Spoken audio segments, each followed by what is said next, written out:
निर्जला एकादशी का व्रत ज्येष्ठ मास के शुक्ल पक्ष की एकादशी तिथि को मनाया जाता है। हिंदू धर्म में एकादशी व्रत का मात्र धार्मिक महत्व भी नहीं है, ये व्रत मानसिक एवं शारीरिक स्वास्थ्य के नज़रिए से भी बहुत महत्वपूर्ण है।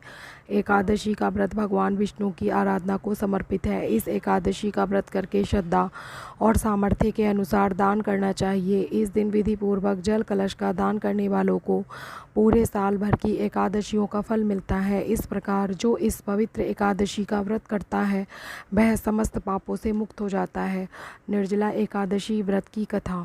भीमसेन व्यास जी से कहने लगे कि हे पितामह, भ्राता युधिष्ठिर, माता कुंती, द्रौपदी, अर्जुन, नकुल और सहदेव आदि सब एकादशी का व्रत करने को कहते हैं, परंतु महाराज मैं उनसे कहता हूँ कि भाई मैं भगवान की भक्ति पूजा आदि तो कर सकता हूँ, दान भी दे सकता हूँ, परंतु भोजन के बिना नहीं रह सकता। इस पर व्यास जी बोले कि हे भीमसेन, यदि तुम नरक को बुरा और स्वर्ग को अच्छा समझते हो तो प्रति मास की दोनों एकादशियों को अन्न मत खाया करो। भीम कहने लगे कि हे पितामह, मैं तो पहले ही कह चुका हूँ कि मैं भूखा नहीं रह सकता। यदि वर्ष भर में कोई एक ही व्रत हो तो वह मैं रख सकता हूँ, क्योंकि मेरे पेट में ब्रक नाम वाली अग्नि है, इसलिए मैं भोजन किए बिना नहीं रह सकता।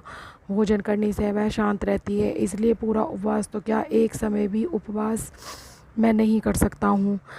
भोजन किए बिना रहना बहुत कठिन है, अतः आप मुझे कोई ऐसा व्रत बताइए जो वर्ष में केवल एक ही बार करना पड़े। इस पर वेद व्यास जी ने भीम को ज्येष्ठ मास के शुक्ल पक्ष की निर्जला एकादशी के बारे में बताया और कहा कि हे भीम, यह एकादशी साल में केवल एक ही बार आती है।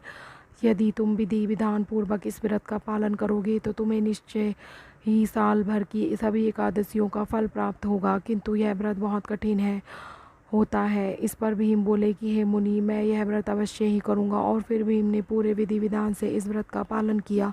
तब से निर्जला एकादशी को भीमसेनी एकादशी भी कहा जाने लगा।